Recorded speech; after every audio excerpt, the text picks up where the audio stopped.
After the Nintendo Direct finished, I had tons of stuff to download on my Switch immediately. There was things like the Game Boy Advance application, the Metroid Prime Remastered, and then tons of demos. One of those demos is the Sea of Stars game.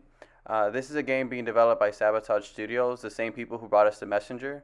And I remember when I first saw this trailer, I was definitely hyped about it, but I didn't know exactly if I was gonna love it. I felt like it was might be just another JRPG that is really good, but maybe doesn't stick around in your memories or anything. But now that I played the demo, and I see the vision that the developers have in mind, I'm definitely very impressed. Again, this is still a demo, so we don't know what the finalized product is gonna look like. But if this is any indication as to where they're landing, it's gonna be a pretty hyped game. So with that, before we hop into the video, you guys do me a favor, like and subscribe down below. Let's hop into it. The game opens up to this beautiful scenery that immediately has you asking questions like, what is this dragon? Where is this town? What is this world that I'm looking at? And then the music just complements it so well. It's an amazing start to a game. I love the character animations. I love the monster designs are really cool to look at. It definitely harkens back to like the 1632-bit era of JRPGs, but it definitely has its own identity. And I know a lot of people want to compare this game to like Chrono Trigger, and I see where they're coming from. You can definitely see the inspirations of Chrono Trigger, but the thing that Sabotage Studios managed to do here is make it stand out amongst a large array of JRPGs that attempt to refeel that Chrono Trigger vibe. So I think it's really amazing what they were able to accomplish here. I feel like navigating the world they really made feel explorative. So like you can interact with the world around you. You can jump off cliffs. You can jump on boxes. You can jump onto cliffs. I mean, it's a simple thing, but it definitely adds a lot to the exploration aspect of this JRPG. And I feel like that's gonna be fun to see how far they can take that around the rest of the world. Because this was a demo. This was just a small little bite of what they wanted to show us. It'll be definitely really cool to see other environments that they can create and see how interesting they can come up with the way we can interact with those. So those are really cool.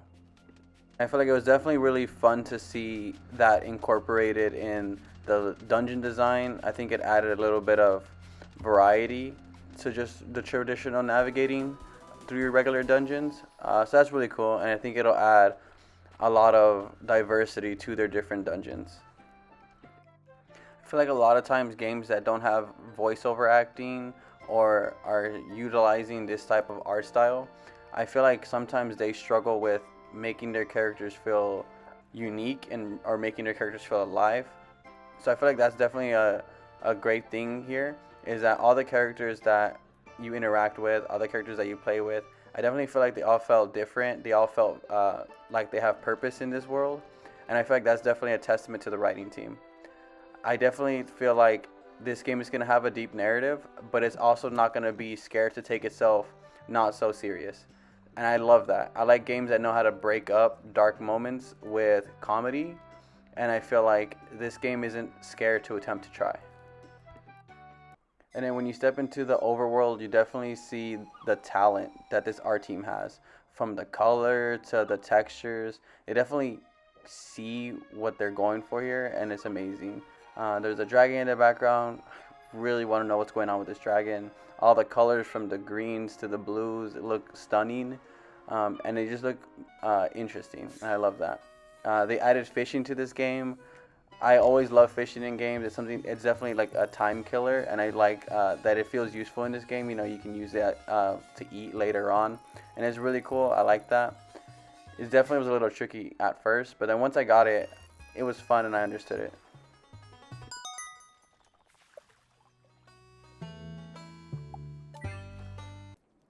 I love this camping feature that they added to this game. I like when games add a camping feature. It's really cool to see just the characters lounging around, and you can definitely see their personalities on display. There's this girl Teeks who just tells you ghost stories, and I really like the ghost stories. I hope it adds into the actual lore and world of this game. Like if you can see, like if you turn out that the ghost stories are actually true, and you run into these characters out there in the wild, would be really interesting. Or if you just like rehear like other like NPCs reiterating these ghost stories, I mean that'll also be just a little touch. I just want it to be more than just a little text box that only matter in this campsite. So hopefully the developers add this to the actual full game and make it intertwine a little bit. Would be really cool. Besides that, they also added cooking, and I really like cooking in this game. I think it's simple. It's kind of just a menu. It doesn't really have like a whole lot of animation or anything like that. But I think it's definitely serviceable and useful, and it's not a time sink, so that's really cool. And then there's the highlight of this whole demo for me was definitely the battle system. So all the enemies appear in the overworld. They're not random encounters as far as I can see. So I definitely love that. That's a nice way to keep the game modern.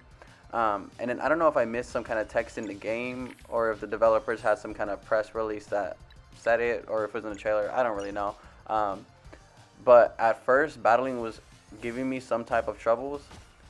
I didn't really get it at first, and I was kind of just attacking and randomly throwing out skills, and I didn't really understand the weaknesses that the game have.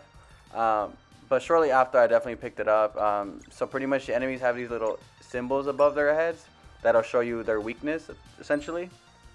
And then all your skills, attacks, and combos have a corresponding effect. So you pretty much, you match up their effects, you match up their images with your effects, and then it'll do things like deactivate bombs or skip some of the enemy's turns. So those are really cool, and they added a lot of depth to your game.